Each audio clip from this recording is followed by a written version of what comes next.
How are you? Good. Every time I'm up here, I see a few new faces. And sometimes I'm embarrassed. Well, I was just embarrassed just then when I said, "Oh, have we met before?" And the answer back was, "I moved here in September." So I've tried to get to know most of you, but there are still a few, I think, who I have not yet memorized your name. And so if you're one of those, please come up after, and we'll get to know you a bit more. How's that?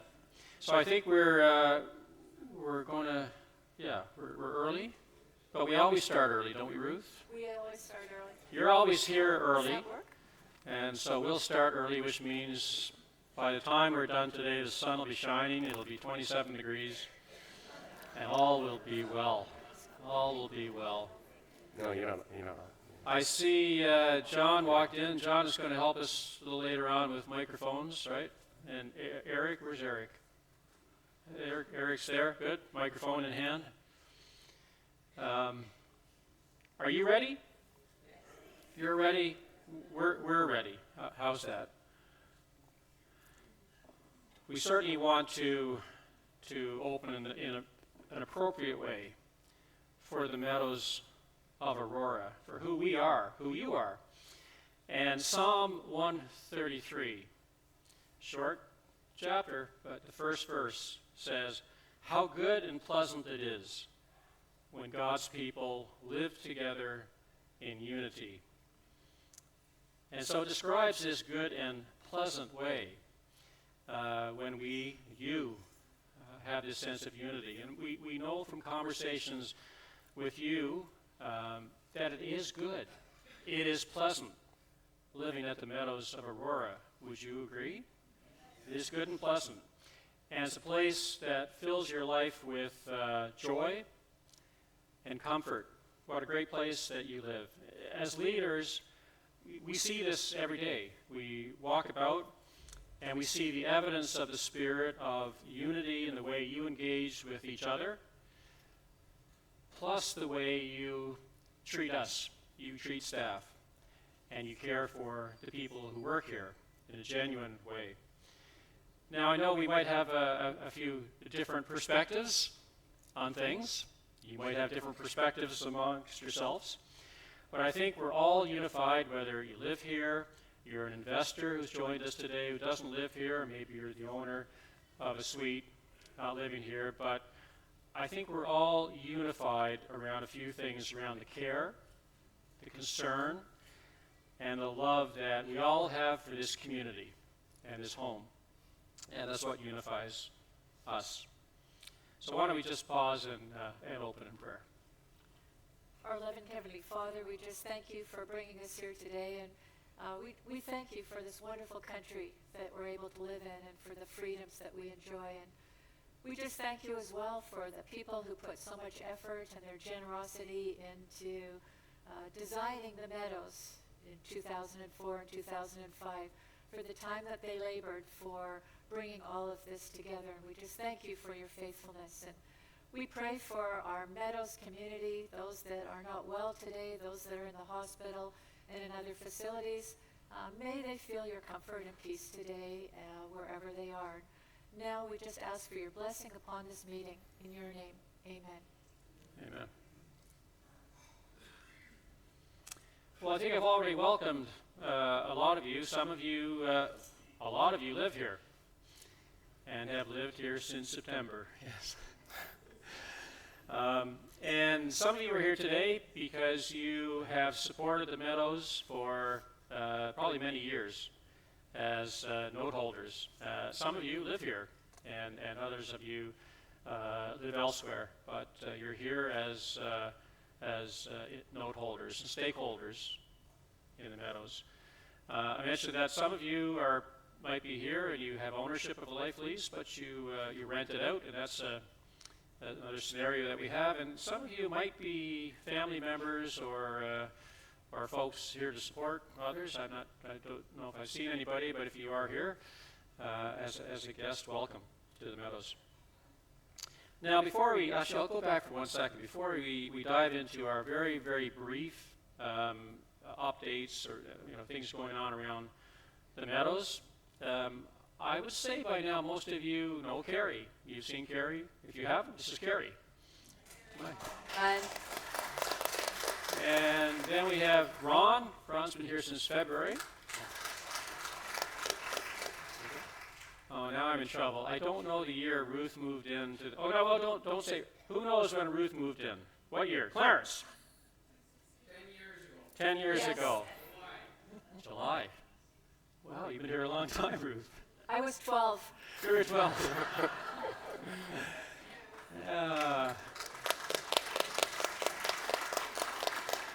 I don't think there's anything that Ruth has not done at the Meadows. You've been a board member, you've been resident, you're helping us with the business now, and so, wow.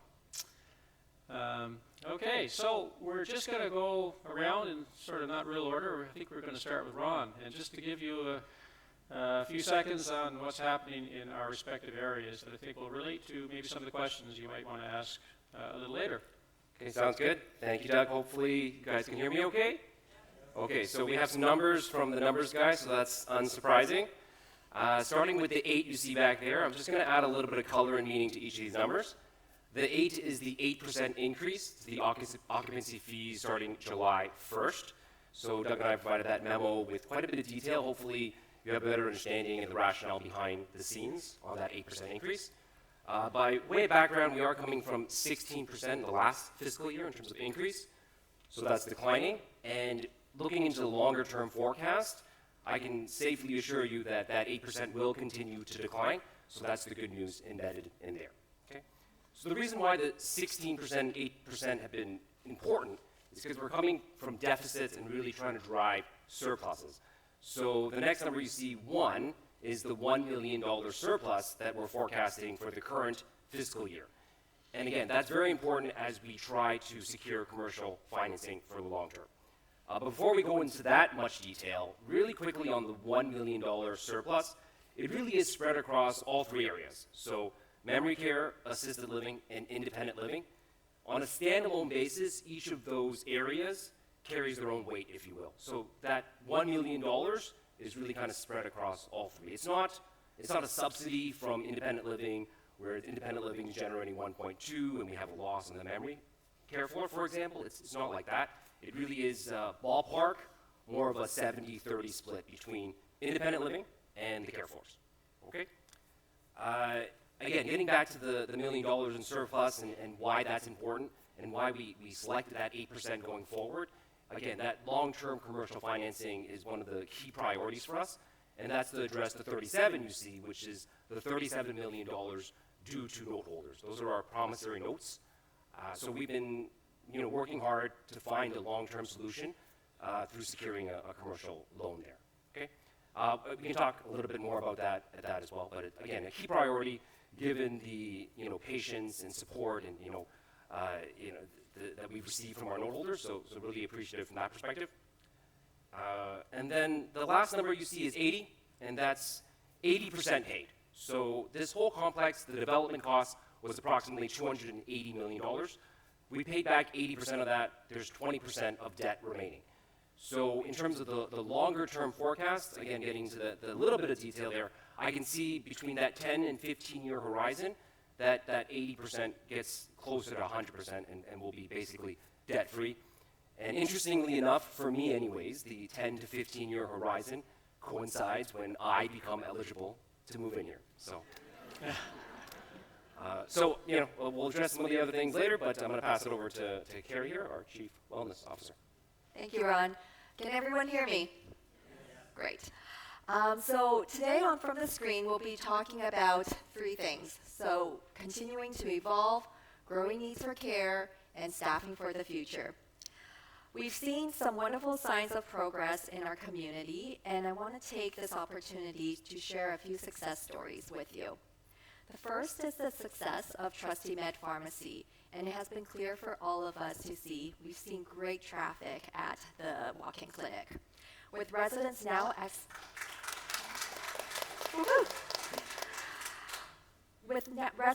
accessing many of the wellness services through the pharmacy. We noticed a huge decline in the traffic at our wellness center. Rather than letting that space go underused, we see this as an opportunity. My goal is to transform the Wellness Center into another success story by finding opportunities that can bring valuable services to our residents while also generating additional revenue for our community. We're also seeing continued success with aging in place.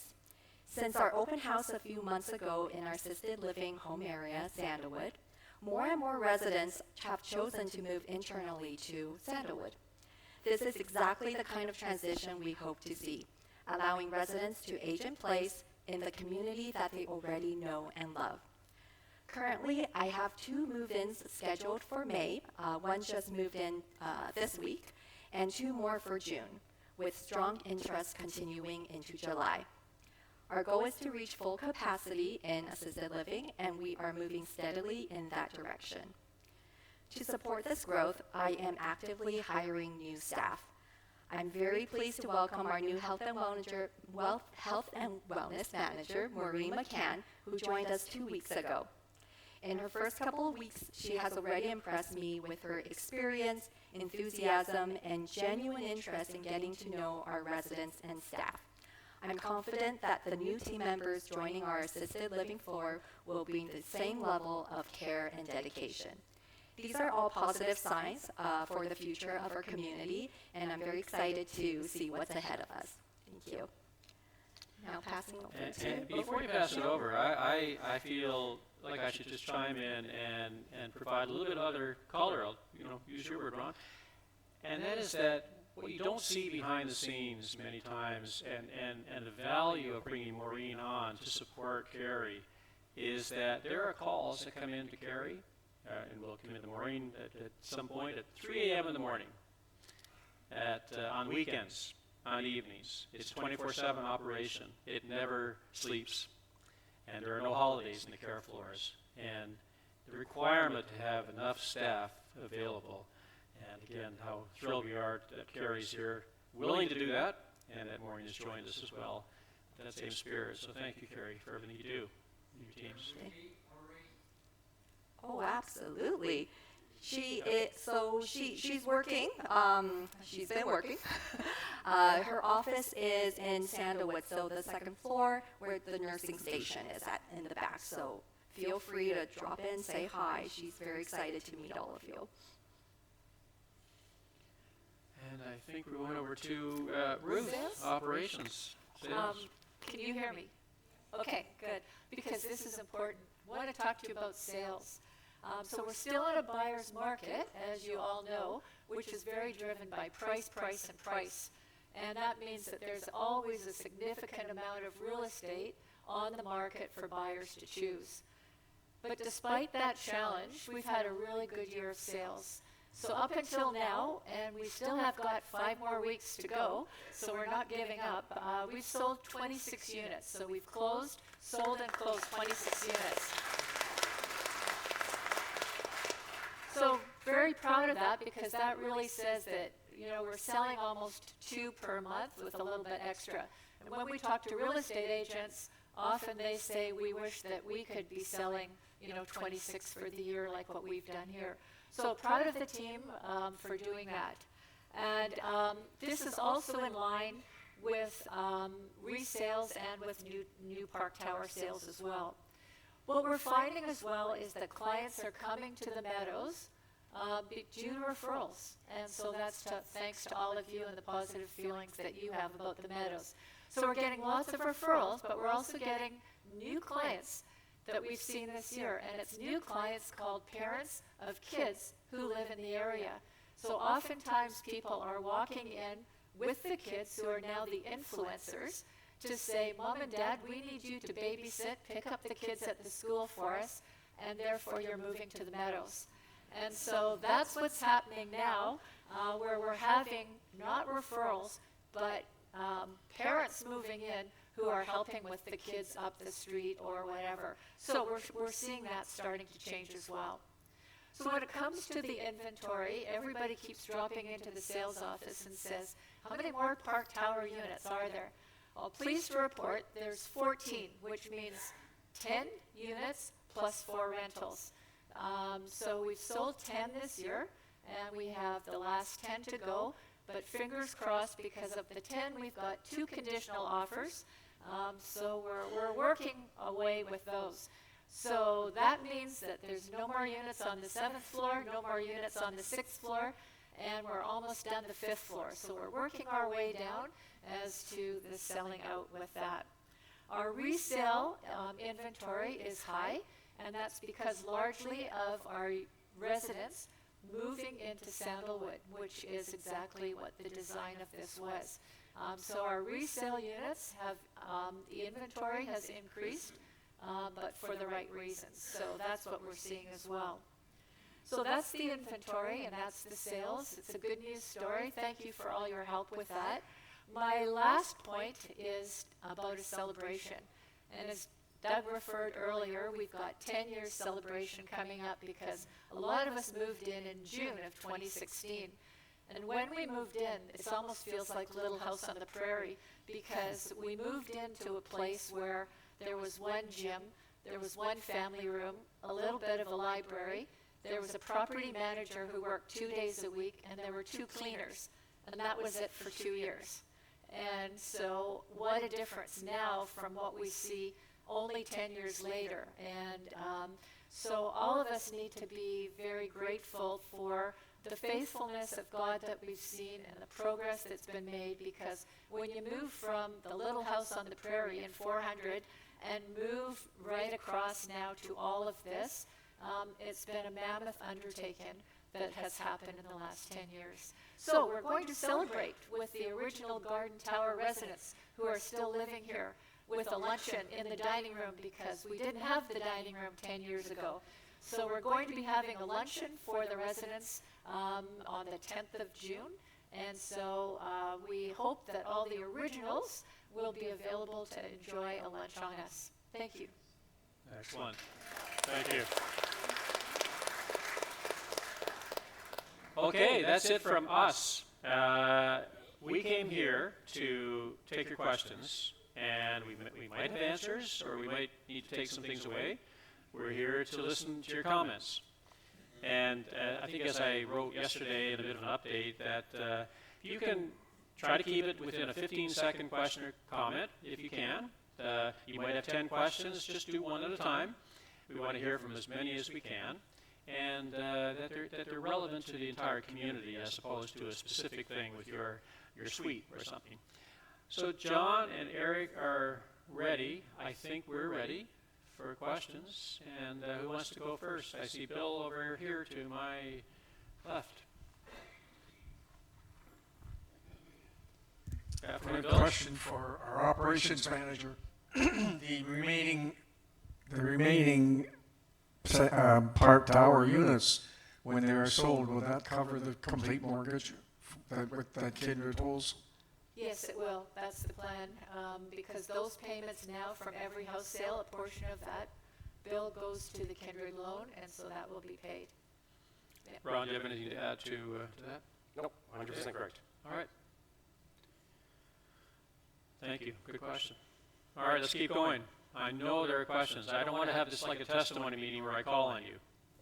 I'll do it. Eric, right up front. Okay, yep. Am I good? You're good. Okay, great. Just based on what Ruth was saying about what you started off originally in the Little House on the Prairie, it's lovely. And it's evolved into such a big facility. But I did notice that there was 4.5 million in salaries annually. And I'm just wondering if that could be chunked more into sort of compartments of healthcare and administration and cleaning or whatever groupings. It's a big number, and so, everything's well run, but I'd be curious to know what the breakdown is. Okay, that's a Ron question. Yeah, so that breakdown is available in the details. That's the way we book the journal entries through the accounting system. So that's great feedback, and we could definitely include some of the detailed breakdown to a certain extent in the next reports. That's fine. I think there's been a theme over time around the need for transparency, the desire. So we're not holding anything back. It's just a matter of if that's the detail you want, I'm sure we can find a way to satisfy that detail. And I think I saw your hand up a couple of times. We need a microphone. So just wait for the microphone. By the way, sorry, I should say we're recording this session just so everybody knows, so that we can send it out to people who are not able to be here. That's why you need to have a microphone. We heard about pretty good news as far as Park Tower sales is concerned. Very encouraging. On the other hand, what I would like, there is a larger figure on the resales. Now, larger figure, what is the figure? So we sold 16 resale units this year and 10 Park Tower sales. And that's generally the run rate. We sold 18 resales last year and about 12 Park Tower sales. So this year it's 16 resales and 10 Park Towers. Yes, but which are remaining as, let's call it, the resale inventory, meaning the ones which are up for sale and which we're trying to sell. So the occupants, so I don't know if I'm totally understanding. So 16 units today, so we've sold. If you're saying how many resale units are posted on the board today and on our website that are for sale, is that your question? Yes. Okay, so we have 13 today that are for sale and resales. So those are people who have moved into Sandalwood or for other reasons, their estate sales. So there's 13 for sale today amongst the 3 buildings. So in total, would this be then about 23? Correct. Yep. Okay. That's Good. exactly it. Thank That you. answers my question. Yeah. Perfect, thank you. Good questions, let's keep going. Who wants to be next? I see someone down there, Eric.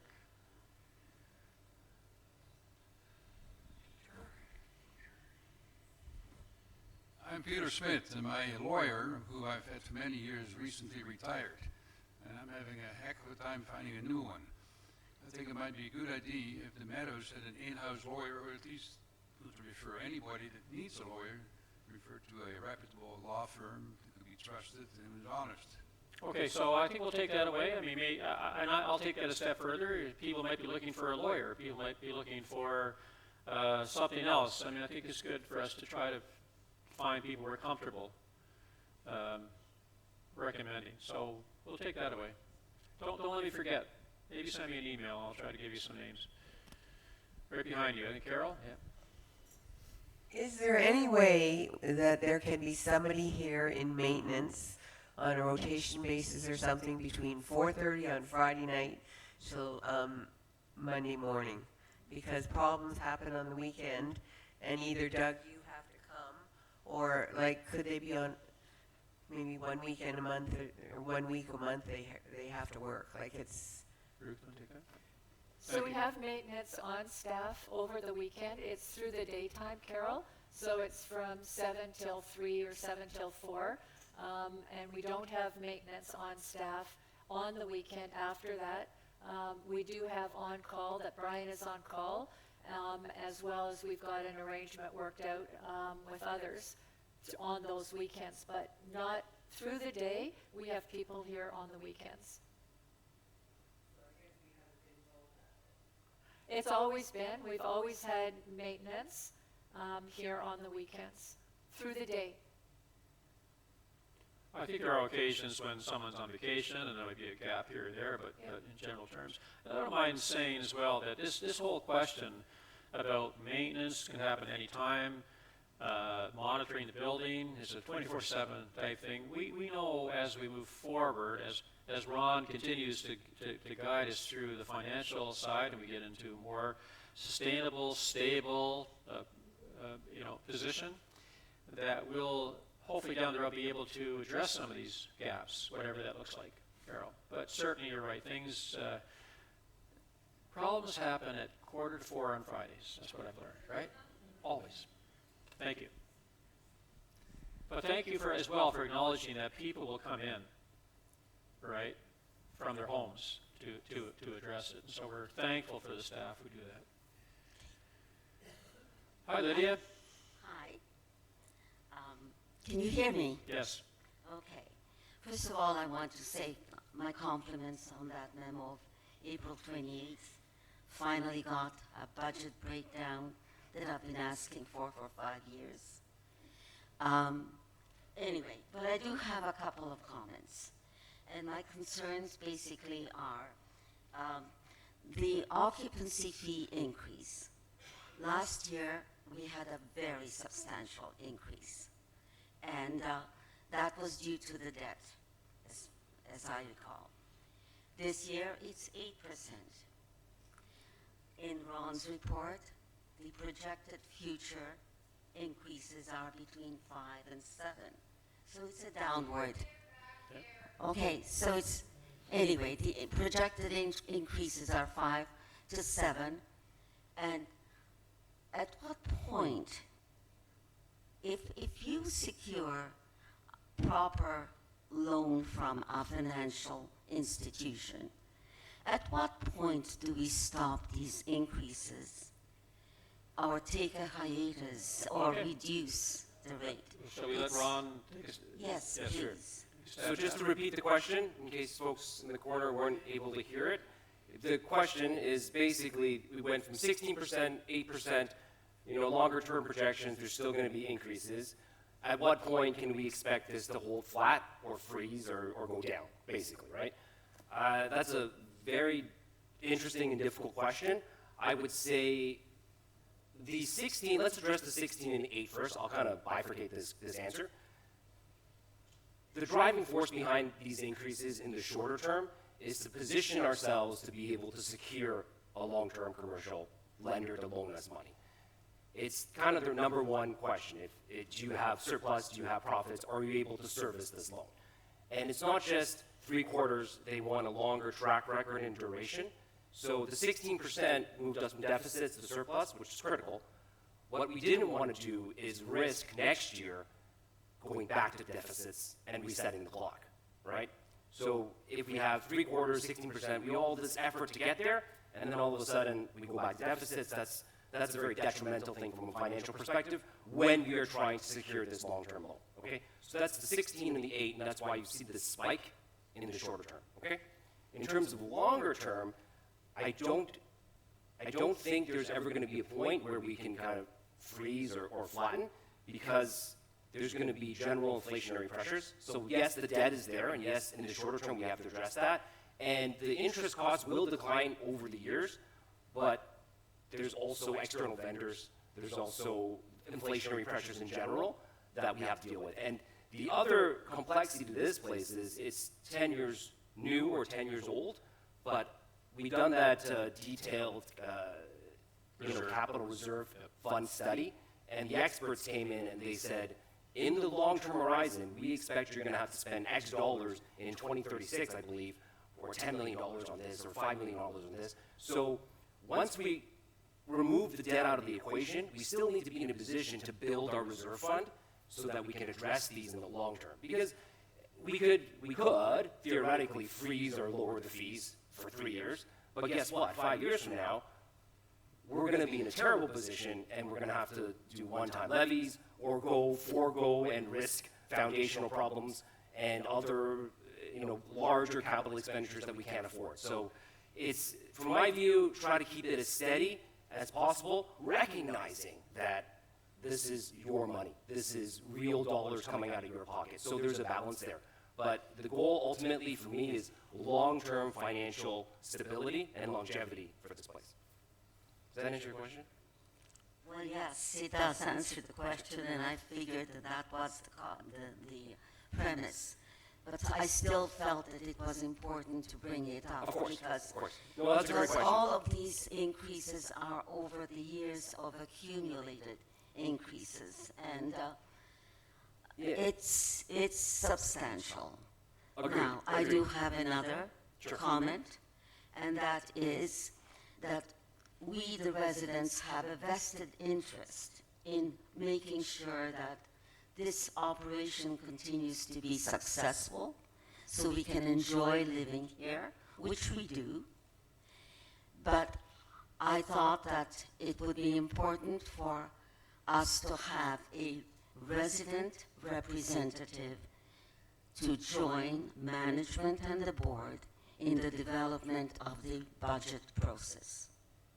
And I would like to propose that the board direct management to ensure that a resident representative be a qualified person, such as we had for the development of that transfer policy some time ago.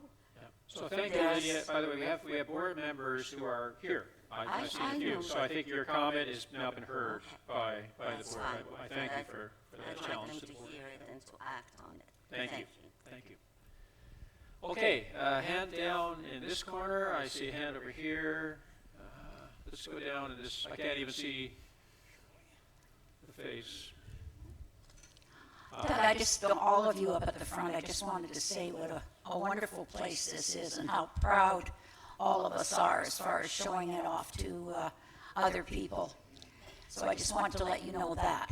I have a question in regards to,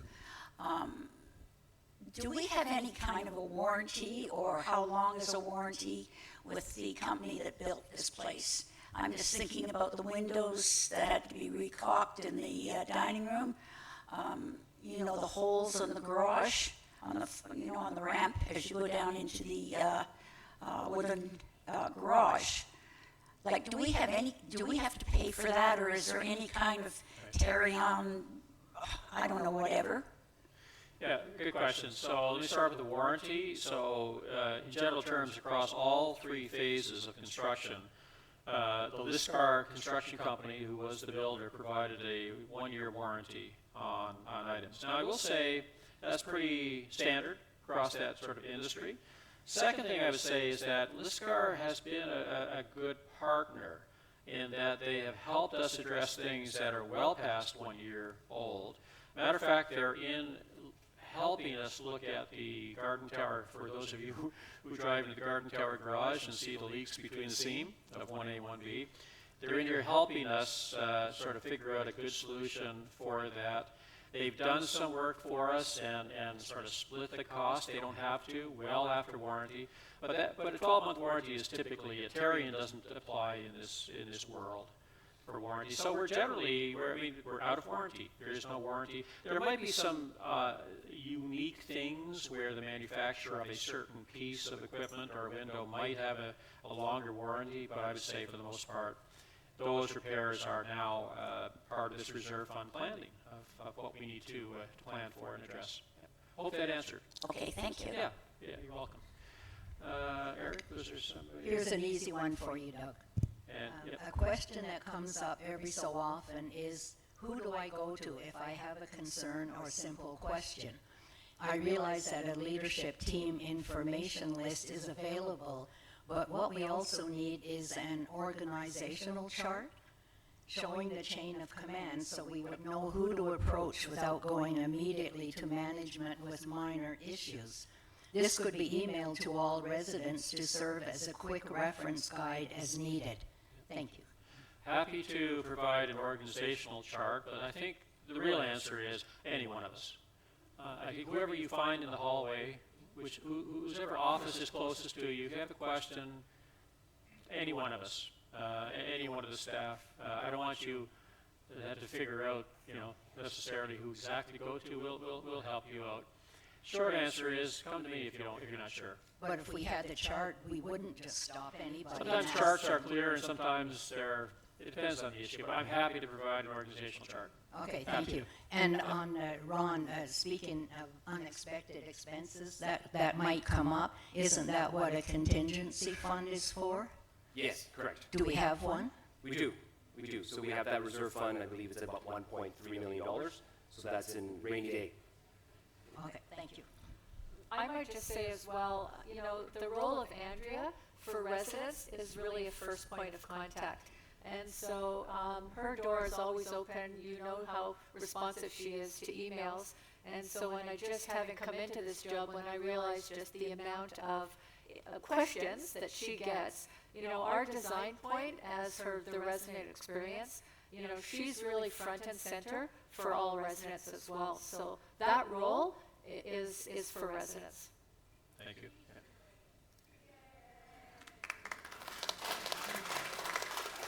Andrea's upstairs right now serving, what is it, high tea for? High tea at Sandalwood and Oakdale. Sandalwood and Oakdale. Yeah. Sorry, before you go. Question over here. There's, we're going this way first, but I think there's some in the middle as well. Anyway, okay. On your 5-year financial plan, have you now counted that we're going to have a rate increase from 8 to 10% per year? No. Sorry, it's not going to be 10%. It's going to be less than 8 for sure. And, without getting into too many details, we're looking at that 5 to 7% range. And again, it's going to decline because if you think about it, take a step back. As we pay back more of the promissory note, we have less of an interest expense to deal with. So naturally, that should come down.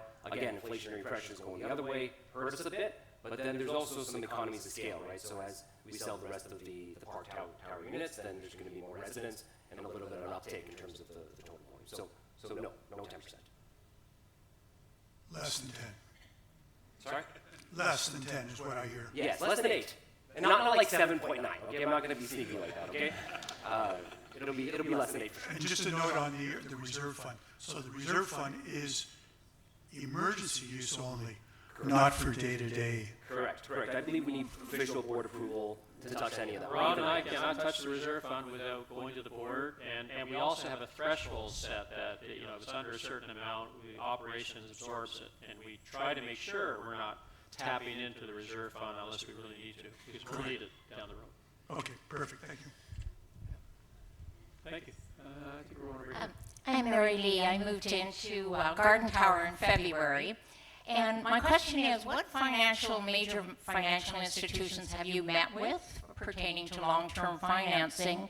And if they haven't approved you for long-term financing, what were the reasons behind that? Sure, that's a great question. So, Doug and I have been working pretty hard on that. I'll kind of provide a little more detail, if that's okay. So I would say, there's the positive and good news. We're working with 3 different brokers, and they have, good relationships. We have a resident who had a granddaughter who works at one of the big banks, so we've been dealing with them directly. And then Doug has a good contact through the lawyers. So we have multiple financial institutions. You can name the big banks in there as well, and some smaller players. There's one in British Columbia, for example, that may be interested. So the answer right now is you're on the right track, you're doing the right things, but you need a longer duration, longer track time in terms of us being able to qualify for this $40 million loan, because it is a big one. Again, the good news is, that long-term projection, we proved that we can service this loan, which is great. But then the other challenges, aside from that duration they're expecting, is this is a unique type of business model, I'm going to call it, right? They have teams that deal with, retirement homes on a rental model. They have teams that deal with regular commercial developments.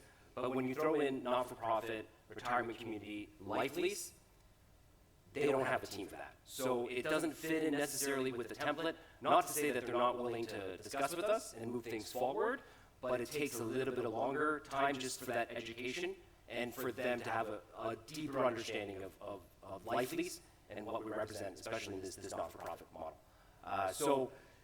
The long answer is we are working hard, multiple financial institutions involved. There hasn't been any outright no's. It's more of a, good progress. Let's continue the pace, if you will. Does that answer your question?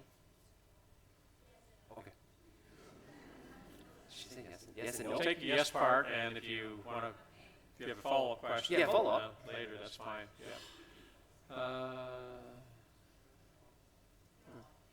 You're okay? No follow-up? Okay. I think we got Jack over here. While you're walking, walk slow, Eric. I'll ask Carrie a question. Carrie, you've come from long-term care, I think. Yes. And Good afternoon. Sorry, Jack. We're going to give you a second.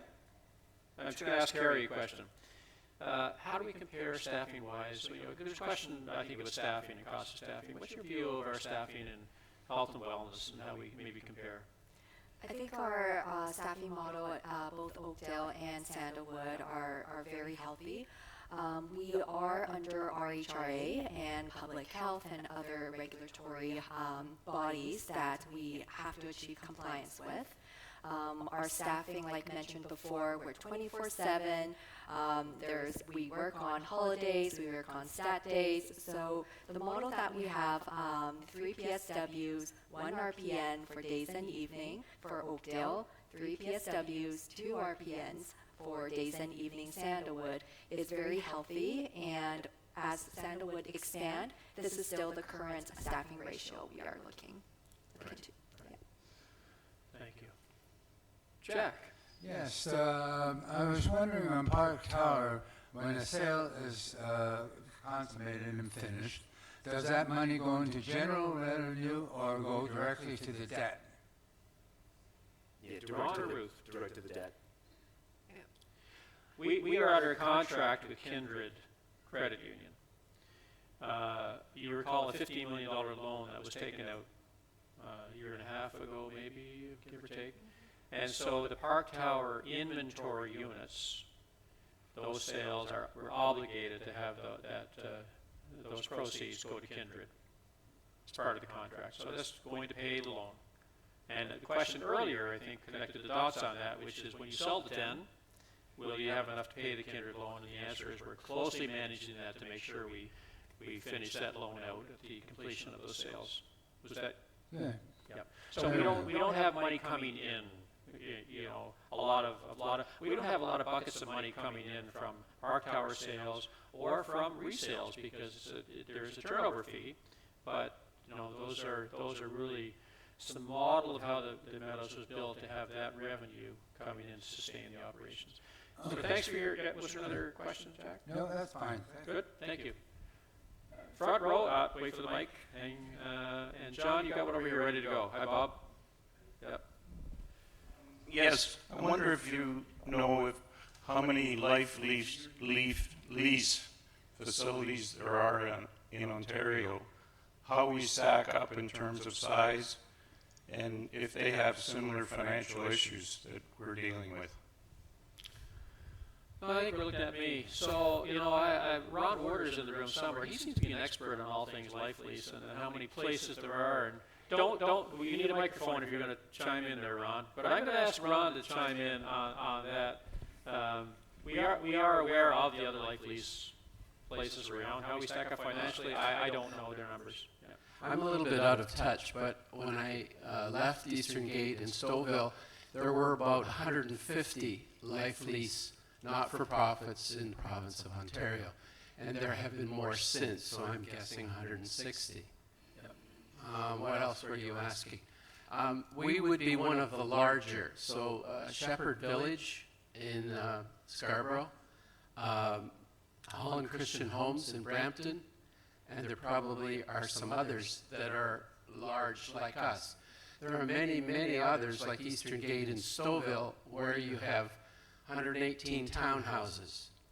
And some of them have mixtures of townhouses and assisted living in a building. But we're somewhat unique in that we have a continuum of care.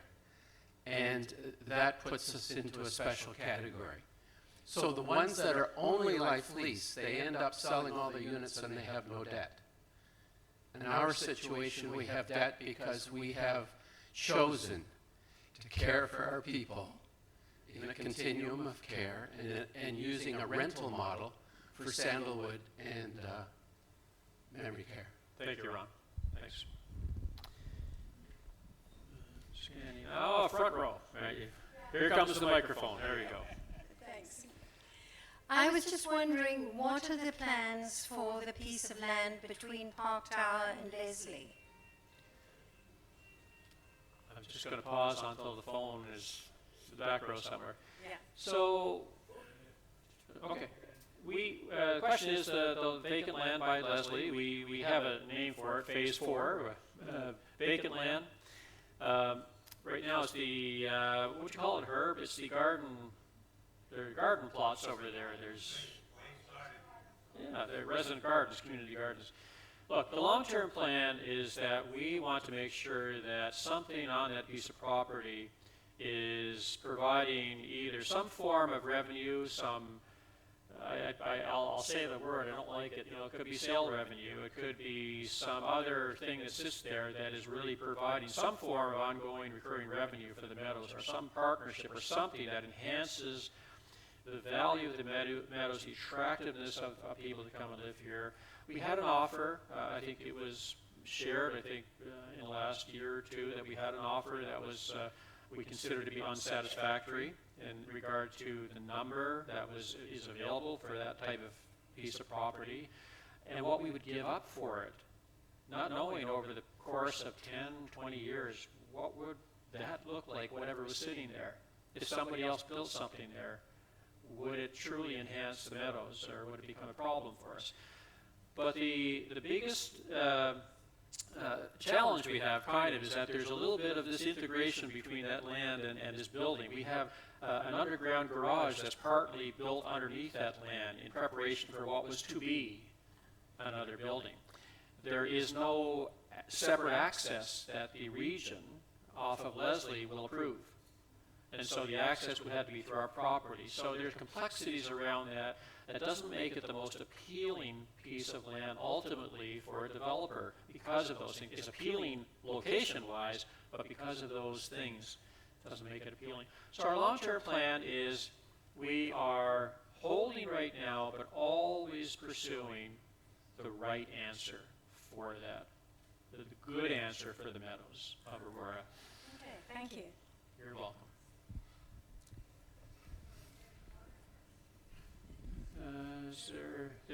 Carol has another question, and then there's a question over here. So, Carol, you've gone already. Let's hear from over this side, and then we'll go back to Carol. How's that? Hi, I don't know if this applies to a number of people, but I've spoken with a few other women, and we're not sure how to respond when we encounter trespassers who outside primarily, a few inside, who have a sense of this is also our place, and have no regard for the private property signs at the other end. I don't choose to respond to young men coming in with fishing rods, individuals riding with bicycles, or people who come in from that pathway with the new bridge, coming walking their dogs, and we know they're not residents. How do you want us to respond instead of turning a blind eye? I'm looking down the line at Ruth. Thoughts around that? You want me to? Go ahead, and I'll chime in as well. You know, let me just say first of all that I think there's a balance between we're neighbors. Like we don't know the folks, right? First of all, we don't want to put iron gates up and not let anybody on here that doesn't belong. I think we want to be an inviting community, right? And this is a beautiful property, and I think maybe some of the neighbors might wander down and wander through the back and enjoy the scenery. But then you raise some other issues about maybe somebody trying to fish in the pond. I've seen that myself. We've sort of tried to shoo those folks away. It's a challenge. It really is a challenge. I don't know that I have a good answer, so I'm going to see if Ruth has a better answer. So there's a couple that I would say, again, to pick up on that, we can't look as though that we're the armed guards and not welcoming people into our territory. So for example, a resident happened to be talking to some ladies who were walking around the pond one day, and thanks to that resident, she said, "Oh, come on in," and they said, "Oh, we shouldn't come in," but we've always wanted to see what the pond looked like. Well, long story short, like they're potential clients who are very close to making a decision to buying here.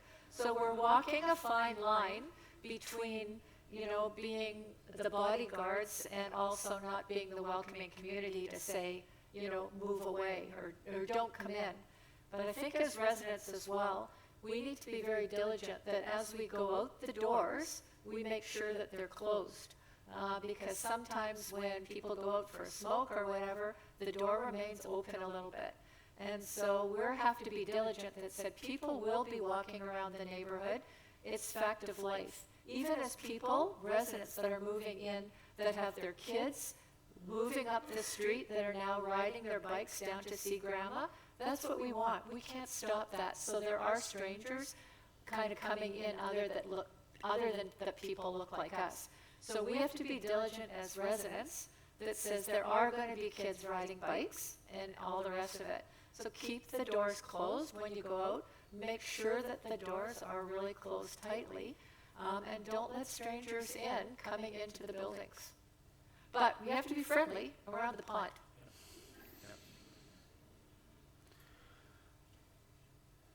James, after Carol. I would just like to know how many square feet is the wellness center, and are you willing to divide it for people, and are you going to have outside access to it? And have you had any interest? We have had interest, I can answer that one.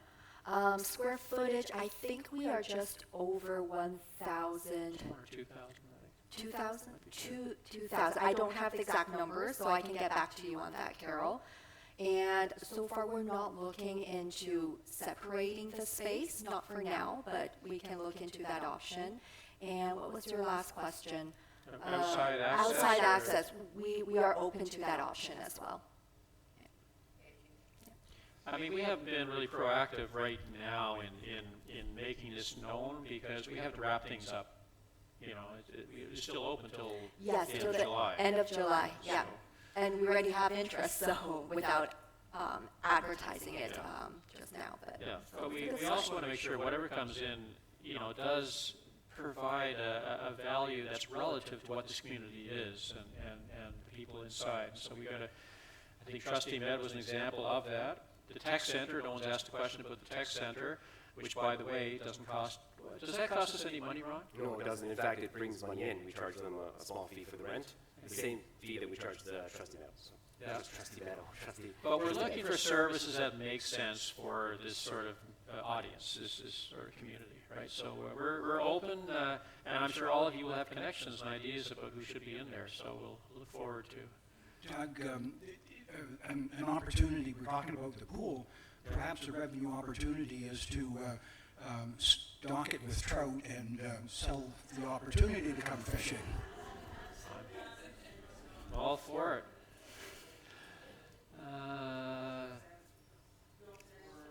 You're sure you're fine? You're going to recommend Okay. trout as well? There's one at the back, and then there's Julie, who just came back from, I don't know, some big trip somewhere, right? Yeah.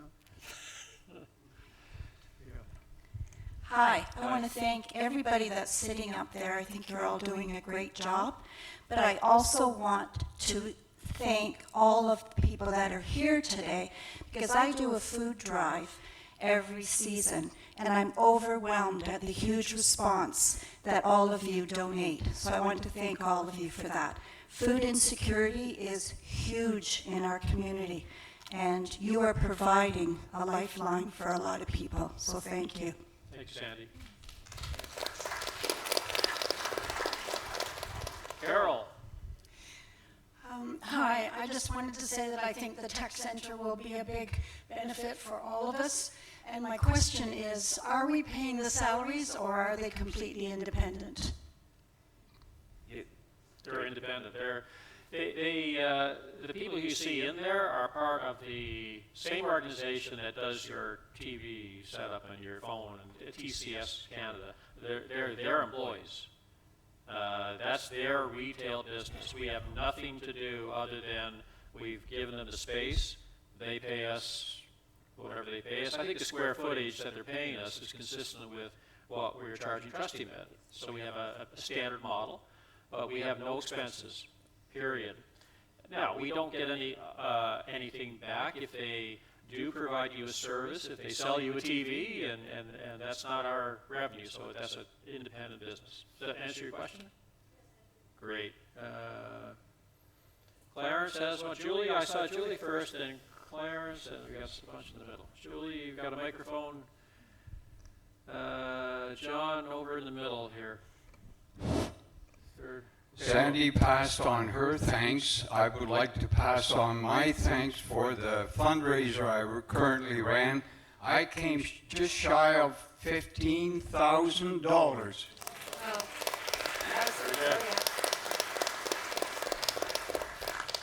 Second row, Eric.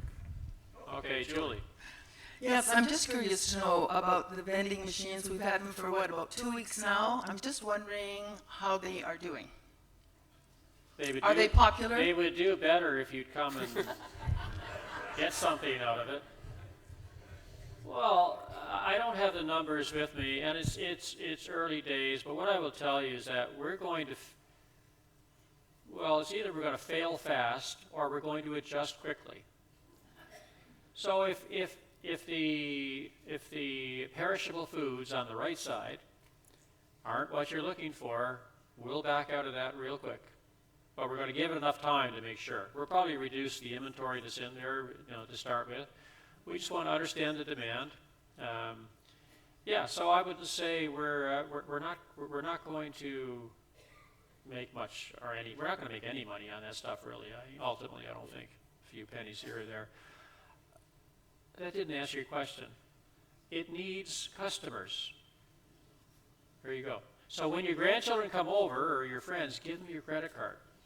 Send them downstairs. All right? Do you have a microphone? Yes, Patricia from Park Tower, and also I want to thank you for your efforts. This is a small item compared to all the other concerns, but I did bring it up at Mara and wondered also whether you would consider a commercial shredder for residents to use, because when you have old income tax returns and legal forms, with the identity theft nowadays, you just can't put things in the garbage that we used to. And I know at Ballantrae, it was so wonderful to have a big bin that was locked that you could put these things in, and then a company looked after shredding it. I'm sure your chair of Mara would absolutely take that away and consider that to be a wonderful addition to your... Well, they did say they would look at it. You have a printer, right? You should get a printer and a shredder. Well, we have a printer, but unfortunately, it's not very So I accessible. think Eric is probably a good person to sort of think about what's the possibilities there. Okay. As far as the tech center, I must say I'm a little, their sign they put down in the Park Tower lounge area is rather obtrusive. It's huge, advertising their services, and I think it's a little over the top for that nice lounge. We'll let it be over the top just for maybe the first month or two.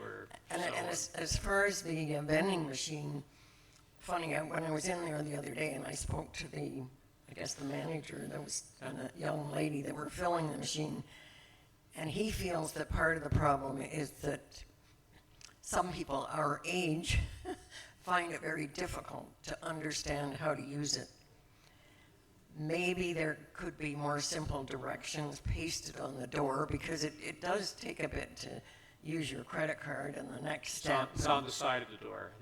Yeah, but it's still, I think. I get your point. It's not intuitive necessarily to everybody, but we appreciate the feedback. And I also heard comments among some of the residents that were talking and saying, like, the snack items are just ridiculously priced. You're not going to pay $3.50 for a little tiny bag of chips. I'm working on that.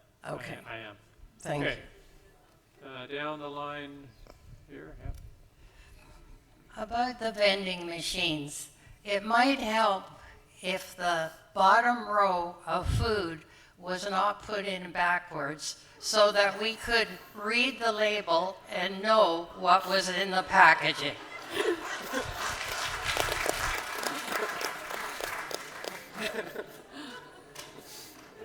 The Thursday surprise. Who has the key to the machine? Anybody? All right, we'll look at that. Okay, so we're in the middle of the back here, John. So before you ask your question, it's 5 to 2. We're happy to keep going for another 15 minutes, 20. What do you want to do here? Do you want us to wrap it up soon, or what would you? Yeah. All right. Okay, Mike. Why don't we say 3 more questions? 1. So with reference to the vending machine, I got a salad that's all wilted. Where do I get a refund?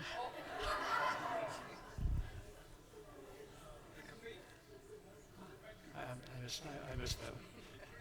I think the question was, you got a salad and it's all wilted. When will you get a refund? Go talk to the cafe. 100%. If it wasn't good, yeah, no, we'll look after you there. Yeah. Just go to the cafe and we'll look after you. Perhaps this is a follow-up to Patricia's question about shredding the documents and so on. Maybe Mara could take it on as a project to help assist the office in the entire administration, where they could have a central location for documents to be shredded, and then it could be supporting the administration piece, so they don't have to spend extra money to take care of documents on the side. There you go. It's already been on our agenda regarding the shredder, and we're going to explore options. And an outside shredder, assuming that there's going to be a large volume, it requires an outside shredder, not just one of those little things. So we are looking into it, and we will get back to you. Okay. Billy? I'm just wondering how many, if you have a show of hands, how many people have their own shredders? I think most of us have our own shredders. Yeah, so there we go. Okay, go to Bill's place. He's ready. I just saw his hand up. So I'm going to scan one more time. We have one more hand over there. Make it a good question because you're the last one. How's that? Anybody? I just want to say with expanding and renting space here, it's a wonderful idea, but don't forget about the parking lot because I can already see issues with the clinic and that people can't find a place to park. I have one comment on that. If you are a resident who has an underground parking spot and you sometimes decide to park your car up on the upper level for convenience, in this world now with the pharmacy, with the clinic that you all love having, yes, it comes with those things. Let's make sure we try to leave those spots for the visitors coming in. I think we can do our part there, right? Okay. I want to thank everybody. I want to thank the folks over here to my left for coming here and not just for coming here, but the work that I see them do and the dedication is tremendous, and they're so dedicated to their roles. Thank you. We'll do this again sometime. We're going to work on shredding and food. Is that where the micro market? Just wait and see. Here we go. Thank you. Enjoy the afternoon.